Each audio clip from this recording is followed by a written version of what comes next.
Very welcome. स्वागत है आप सबका मेरे नॉलेज प्रोवाइडर के इस वीडियो में।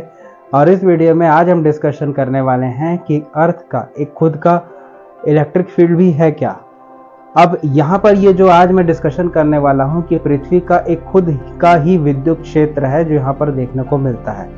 अब इसकी पुष्टि की है नासा के वैज्ञानिकों ने। ये लगभग 60 साल पहले से ये मान रहे थे कि अर्थ का या पृथ्वी का एक खुद का ही इलेक्ट्रिक फील्ड या विद्युत क्षेत्र है। बाद में जाके काफी सालों से ये डाटा कलेक्ट हो रहा था। अब जाके उन डाटा के बेसिस पे अब ये कहा जा रहा है कि अर्थ या पृथ्वी का भी एक खुद का पर्टिकुलर इलेक्ट्रिक फील्ड है। अब इससे हुआ क्या है कि नासा के जो रॉकेट है, जिसको सब एटॉमिक जो रॉकेट है, ये सब एटॉमिक व्हीकल्स हैं जो यहाँ पर घूम रहे हैं आपके सब एटॉमिक ऑर्बिट में, वहाँ रोटेट कर रहे हैं, वहाँ से ये अपने ऑब्जर्वेशंस को इकट्ठा कर रहे हैं और डाटा कलेक्ट कर रहे हैं। और उन्हीं डाटा के बेस में अब इनको पता चला है कि पृथ्वी या अर्थ का एक खुद का ही विद्युत क्षेत्र या इलेक्ट्रिक फील्ड है जो यहाँ पर देखने को मिल रहा है। अब इस इलेक्ट्रिक फील्ड का अर्थ पे प्रभाव क्या पड़ता है, या इस इलेक्ट्रिक फील्ड की वजह से अर्थ में कैसे चेंजेस आते हैं या पृथ्वी पे कैसे बदलाव आते हैं। पहला बदलाव आता है इसकी वजह से कि इसी इलेक्ट्रिक फील्ड की वजह से ध्रुवीय हवाएं हैं वो चलती हैं। इन्हीं ध्रुवीय हवाओं के चलने का कारण ये इलेक्ट्रिक फील्ड ही है। दूसरा चीज यहाँ पर यह देखने को मिलता है कि इसे इलेक्ट्रिक फील्ड या विद्युत क्षेत्र की वजह से इसके आसपास के जो पार्टिकल है या कण है वो हाईली आयोनाइज्ड होकर चार्ज हो जाते हैं और ये पृथ्वी के बाहर या पृथ्वी के वायुमंडल से बाहर अंतरिक्ष की ओर सुपरसोनिक रफ्तार से माइग्रेट करते हैं या मूव ऑन करते हैं। इसका एक असर सामने आता है। वो असर ये है कि जैसे ही ऐसा मूवमेंट करना चालू करते हैं, इसके वजह से हमारे एटमॉस्फेयर या वायुमंडल की एक लेयर है जिसको आयन मंडल या फिर आयनोस्फीयर बोलते हैं।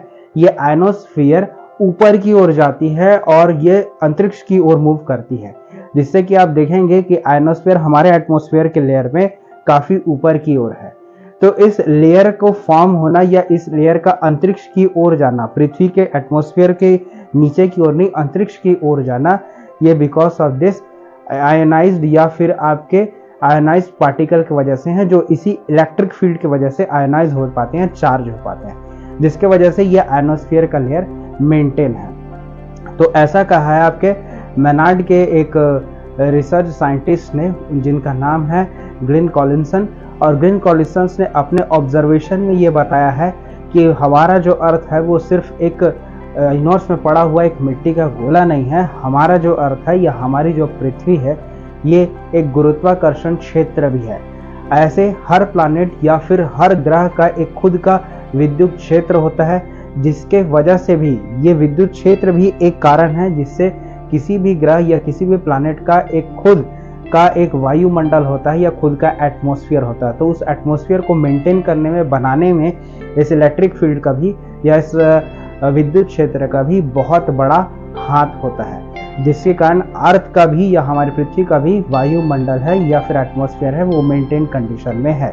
एक चीज यहाँ पर आपको देखने को मिलता है। तो ऐसे ही विद्युत क्षेत्र जैसे हमारे अर्थ का है, वैसे ही हमारे सोलर सिस्टम में जो बाकी प्लैनेट्स है वहां पर भी उनका जो इलेक्ट्रिक फील्ड है वो मेंटेन होगा। किसी का इलेक्ट्रिक फील्ड स्ट्रांग होगा या किसी का इलेक्ट्रिक फील्ड वीक होगा।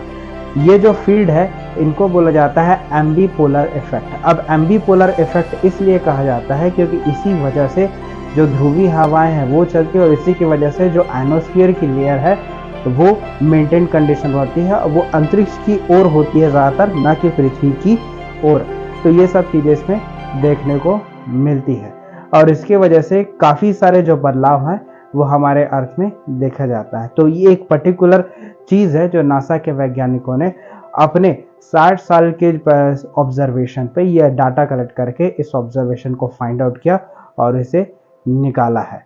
तो होप ये वीडियो आपको पसंद आया होगा। आप कमेंट करके बताइए वीडियो आपको कैसा लगा, और आपको अगर मेरा वीडियो पसंद आता है तो इस चैनल को लाइक शेयर सब्सक्राइब, और फेसबुक पे हैं तो फॉलो ज़रूर करें। Thank you.